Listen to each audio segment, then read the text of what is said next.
In 1885, a struggling priest arrived in a tiny hilltop village in southern France. There was nothing remarkable about the assignment.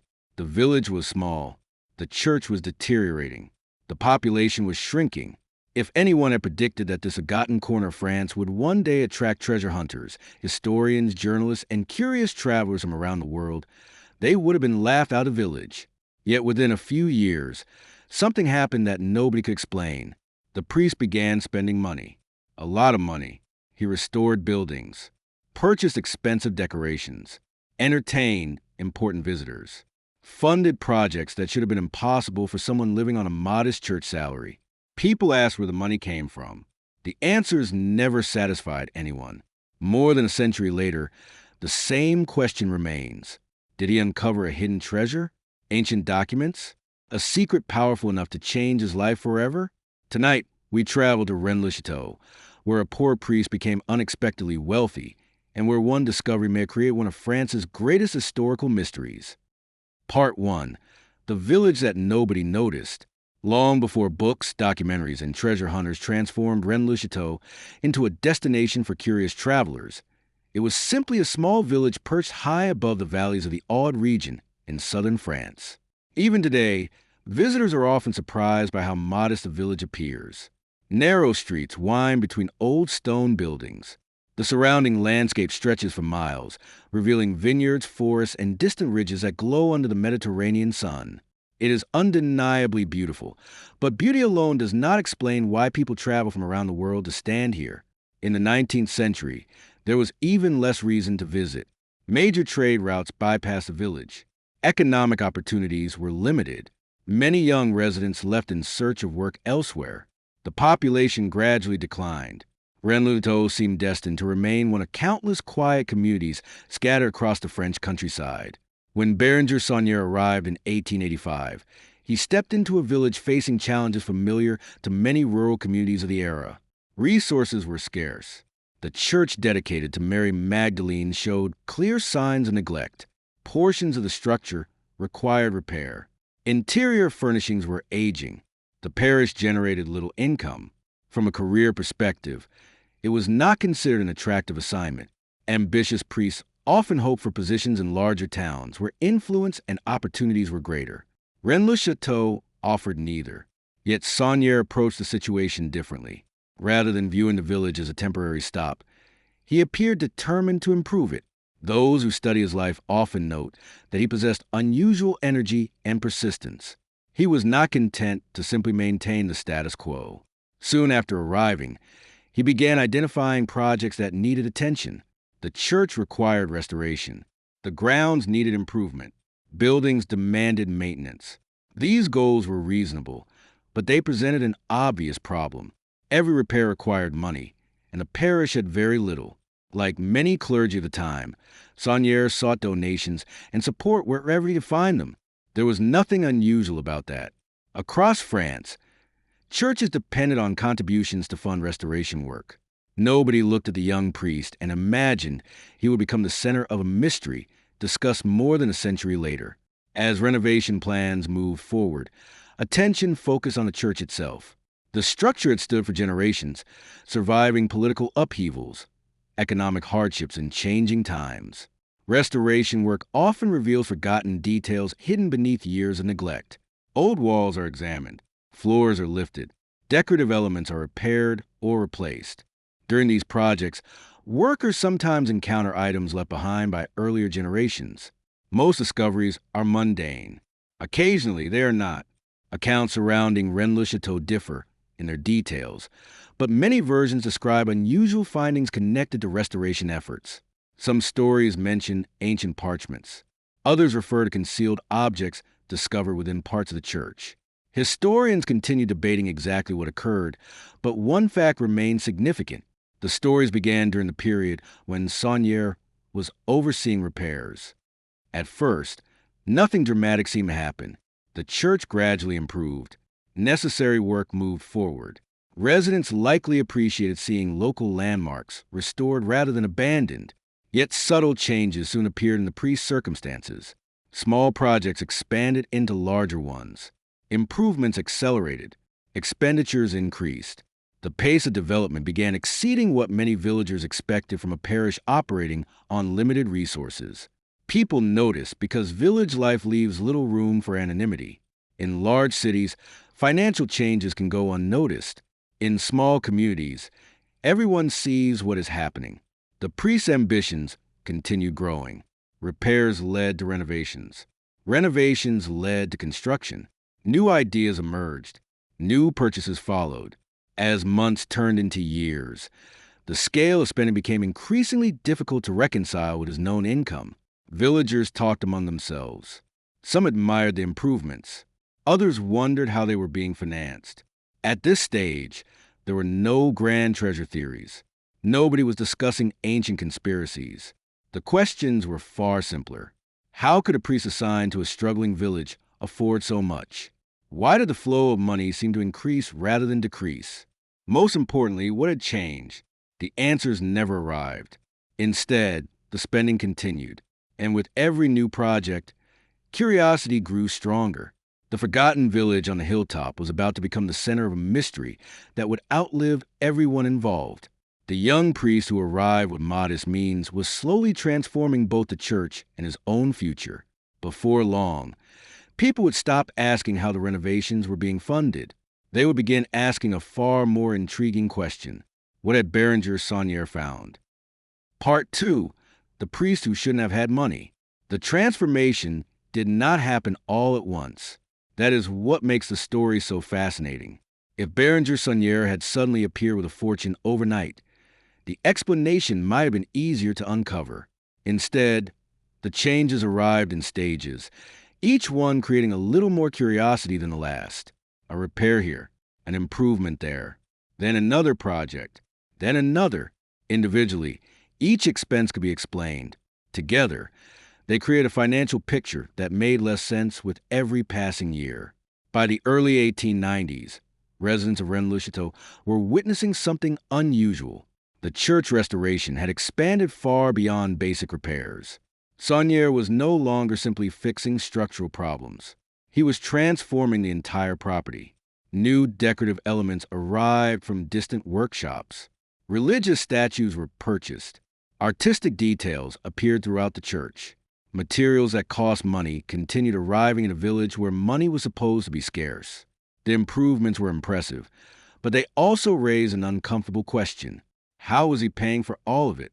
The mystery deepened when the spending moved beyond the church itself. Saunière began acquiring land.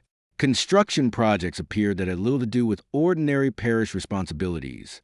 One of the most striking developments was the construction of a library tower that overlooked the surrounding countryside. Known today as the Tour Magdalene, the structure remains one of the village's most recognizable landmarks. Building it required planning, labor, materials, and funding, yet the tower was only one part of a much larger vision. Gardens were developed, walkways were created, additional buildings were improved. The priest who had arrived in a struggling village now seemed capable of financing projects that exceeded the expectations of a modest rural parish. Visitors noticed. Villagers noticed. Church officials noticed. The questions became more frequent. Saunière's official income should have been limited. Parish priests in rural France were not wealthy. Their salaries were known. Their financial circumstances were generally understood. Yet the scale of his expenditures suggested access to resources far beyond those normally available. Some observers estimated that he spent amounts equivalent to what prosperous businessmen might spend, not what a village priest could reasonably afford. The numbers simply did not align. Then came another development that fueled speculation. Important visitors began appearing. People traveled considerable distances to meet him. Some were members of higher society. Others held influence in political or religious circles. Why would such individuals visit a remote hilltop village that most people had never heard of? The answer was never clear. What is clear is that Rennes-le-Château was no longer isolated from the outside world. Something was drawing attention to the village, and much of that attention centered on Saunière himself. As rumors spread, explanations emerged.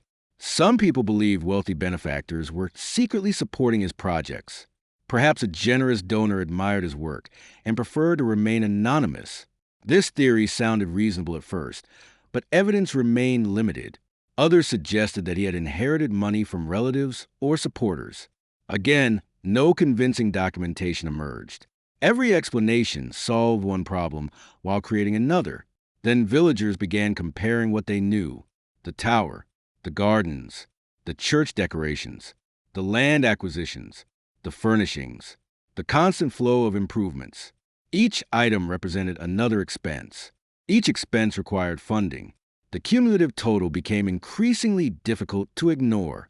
What transformed curiosity into genuine suspicion was not simply the existence of money. It was the apparent absence of a believable source. If a wealthy relative had died, people would know. If a major inheritance existed, records would exist. If a benefactor financed everything, evidence would likely appear. Instead, uncertainty remained. And uncertainty invites speculation. By the late 1890s, stories about the priest's wealth had spread beyond the village itself. Nearby communities discussed the situation. Visitors arrived hoping to understand what was happening. Some admired Sauniere's accomplishments. Others questioned them. The debate gradually shifted from practical concerns to deeper possibilities. If ordinary explanations failed, perhaps extraordinary ones deserved consideration. This is where the mystery took a dramatic turn. People began looking backward, back to the church, back to the renovation work, back to the reports of unusual discoveries, back to the stories involving hidden documents. Because if Saunière had found something during those early restoration efforts, it could explain everything that followed. The timing was difficult to ignore. Before the renovations, he struggled financially. After the renovations, money seemed to flow. The sequence was not proof, but it was enough to keep the questions alive. Then another event added fuel to the growing fire. Saunière traveled to Paris. For a village priest, this was not necessarily unusual. Priests travel for many reasons. Yet accounts of the trip would later become one of the most debated chapters in the entire story. Some reports claimed he carried documents with him. Others suggested he met individuals with access to powerful information. Details remain disputed, but one thing is certain. After Paris, the rumors intensified.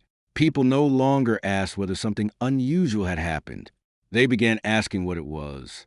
Had he uncovered evidence connected to noble families, ancient records, lost property claims, forgotten history? Nobody knew. The mystery was no longer confined to unexplained spending. Now it involved potential discoveries, secret documents, and a chain of events that seemed increasingly connected. And at the center of everything stood a priest who refused to provide a clear answer. The more people investigated, the more questions emerged. The money remained unexplained. The projects continued. The village grew famous. And somewhere between a deteriorating church and a sudden fortune lay the discovery that may have changed Bérenger Saunière's life forever. What happened during those renovations will become the most controversial part of the entire story. Part 3. The documents that changed everything. If the mystery of Rennes-le-Château has a turning point, it begins inside the church of St. Mary Magdalene during the restoration work. This is the moment where the stories shift from unexplained wealth to something far more intriguing. According to accounts that emerged over the years, Saunière's workers were examining part of the church when they encountered something unexpected. Versions differ depending on the source, but the most persistent story involves ancient parchments discovered within a hollow Visigothic pillar supporting the altar. Hidden inside were documents that had remained unseen for generations. Whether every detail of that account is accurate remains fiercely debated. Historians disagree. Researchers argue over sources. Yet the story refuses to disappear because of what supposedly happened next. The documents immediately captured Saunière's attention. These were not ordinary church records. They were described as old, possibly valuable, potentially significant. Some accounts claim they contain genealogical information. Others suggest coded messages. Certain versions describe references to noble bloodlines stretching back centuries. What exactly was written on the parchments remains one of the most contested aspects of the entire mystery. The original documents have never produced a universally accepted explanation. Instead, they generated a chain reaction of speculation that continues today. What makes the story compelling is not simply the existence of the parchments. It is what Saunière allegedly did after finding them. According to later accounts, he traveled to Paris carrying copies or originals of the documents. For a priest from an isolated village, Paris represented an entirely different world. It was a center of political influence, intellectual life, religious authority, and cultural power. If the documents were meaningless, there would be little reason to make such a journey. Yet he went, and that trip became one of the most debated episodes in the entire story. Reports suggest he met individuals connected to religious institutions and scholarly circles. Some versions claim he sought assistance interpreting the documents. Others suggest he consulted experts capable of understanding ancient texts. A few theories go even further, proposing that the information contained within the parchments was so sensitive that it attracted the attention of powerful people. Again, proof remains elusive, but the timing is difficult to ignore. Before the alleged discovery, Saunière struggled financially. Afterward, money began appearing. Not immediately, not dramatically, but steadily, and then increasingly.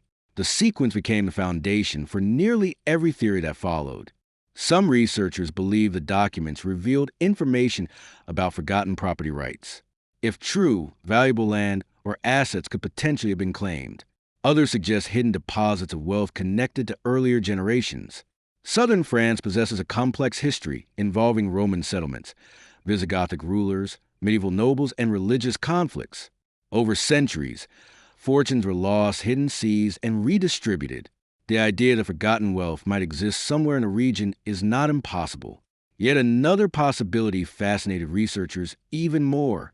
What if the documents themselves were valuable, not because they pointed to treasure, but because of the information they contained? Information can be worth more than gold. A document can alter reputations, change historical narratives, affect political interests, influence powerful institutions. If Saunière discovered information someone desperately wanted hidden or revealed, its value could have extended far beyond money. Then came another strange detail. As his project expanded, Saunière rarely behaved like someone afraid of losing his fortune. Instead, he spent aggressively. He built, decorated, improved, expanded. A man who unexpectedly acquires wealth often protects it. Saunière seemed determined to use it.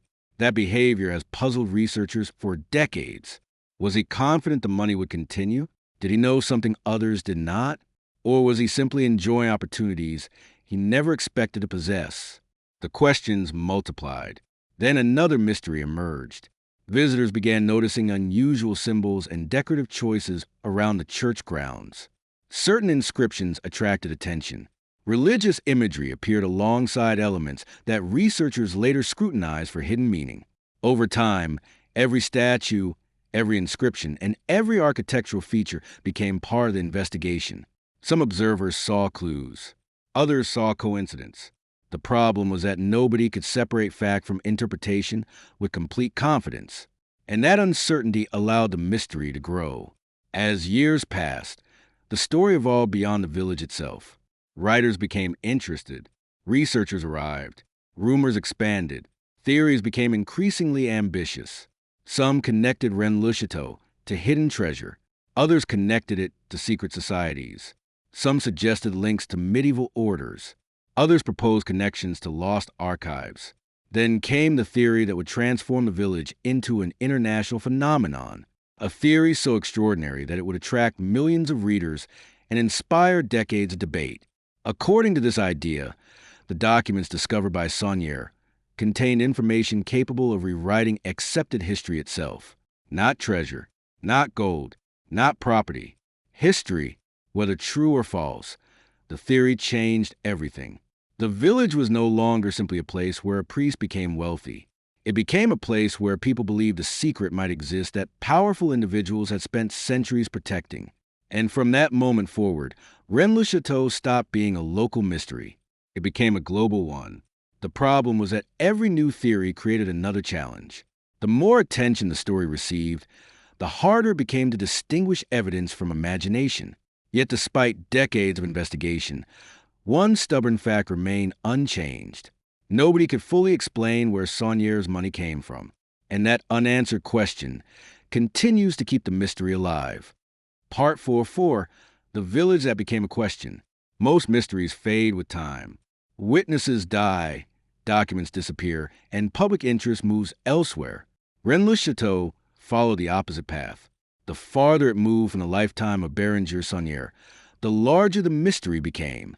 By the time the 20th century gained momentum, people were no longer discussing a village priest who had spent more money than expected. They were debating possibilities that ranged from hidden treasure to lost archives, from forgotten noble fortunes to secrets buried deep within French history. What began as local curiosity gradually transformed into a phenomenon that attracted journalists, researchers, historians, adventurers, and eventually tourists from around the world. Yet despite all the attention, the central problem remained unchanged. Nobody could explain the source of Saunière's wealth with complete certainty. Every investigation solved one piece of the puzzle, while creating two more questions.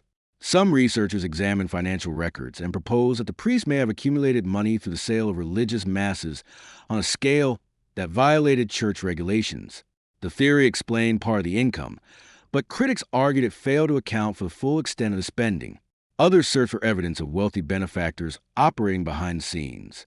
If influential supporters secretly funded his projects, it would explain the renovations without requiring treasure or secret documents.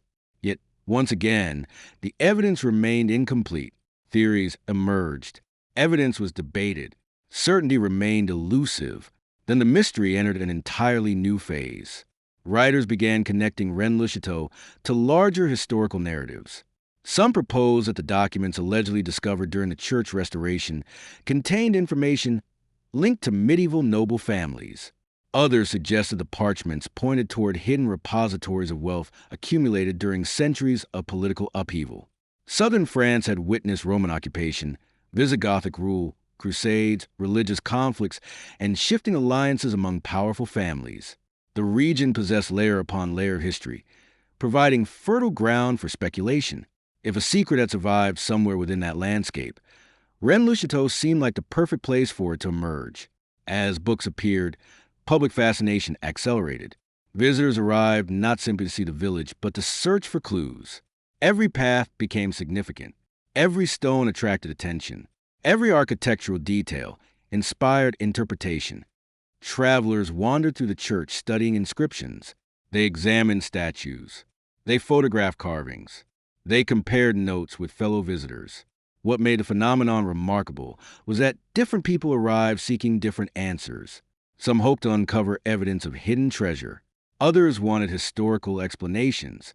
A few searched for connections to broader legends that had grown around the village. The mystery became large enough to accommodate countless interpretations. Yet the village itself remained remarkably small. Visitors expecting a sprawling archaeological site often found something very different. Rennes-le-Château is still a quiet hilltop community. The church still stands. The tower built by Saunière still overlooks the valleys below. The surrounding countryside remains breathtakingly beautiful. Standing there today, it can be difficult to reconcile the peaceful atmosphere with the enormous theories that have emerged from the location. Yet perhaps that contrast explains why the mystery survives. Extraordinary stories are often attached to extraordinary places. Rennes-le-Château feels ordinary at first glance. That makes the unanswered questions more powerful. If the village contained obvious evidence, the mystery would already be solved. Instead, visitors leave carrying the same uncertainty that has frustrated researchers for generations. What exactly happened here? What did Saunière discover during those renovations? Why did his financial circumstances change so dramatically? Why did he never provide an explanation capable of ending the debate? The most fascinating aspect of Rennes-le-Château may be that every major theory contains both strengths and weaknesses. The treasure theories explain the money, but struggle to produce proof. The document theories explain the trip to Paris, but leave financial questions unanswered. The financial misconduct theories explain some income, but not the scale of the projects. No single explanation closes every gap. That is why the mystery endures. It resists simple answers. It survives scrutiny. Each generation examines the evidence, develops new theories, and ultimately confronts the same obstacle encountered by those who came before. The story never reaches a definitive conclusion. More than a century after Bérenger Saunière's death, the village continues attracting people who believe they might see something others missed. Some arrive as skeptics. Others arrive as believers. Nearly all leave with questions. And perhaps that is a true legacy of Rennes-le-Château. Not treasure, not secret societies, not hidden documents. A question powerful enough to transform a forgotten hilltop village into one of France's most enduring historical mysteries, and strong enough to keep people searching long after the priest who started it all was gone. Today, visitors can still walk the same narrow streets, enter the same church, and stand beside the same tower that became part of this remarkable story. They can look across the valleys of southern France and wonder what Bérenger Saunière knew, what he found, and why the truth seemed to disappear with him. More than a century has passed, yet Rennes-le-Château continues to challenge anyone who tries to explain it. Was the answer hidden in forgotten documents, concealed wealth, or something far less dramatic? No one has proven it. The debate continues. If you enjoyed exploring this fascinating corner of France and the mystery that